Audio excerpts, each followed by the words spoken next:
Iz javnog gradskog saobraćajnog preduzeća javljaju da se privremeno menjaju trase autobuskih linija broj 53 i 55 u Futogu zbog održavanja manifestacije Futoška kuposijada 2025. od petka 24. oktobra u 12 časova do nedelje 26. oktobra. Autobuski saobraćaj odvijaće se na sledeći način.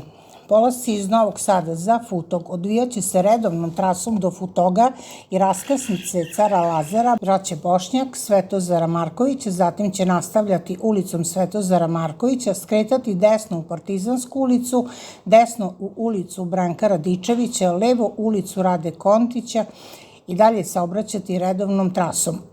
Polasci iz Futoga za Novi Sad odvijaće se istom izmenjenom trasom. Na izmenjenom delu trase otvaraju se privremena stajališta u oba smera Svetozara Markovića industrijska i Branka Radičevića povrtarska. Zatim stajališta iz pravca Novog Sada neposredno posle raskrsnice Svetozara Markovića, Braće Bošnjak, Cara Lazara. Tokom izmene koristit će se i postojeća autobuska stajališta linija 56.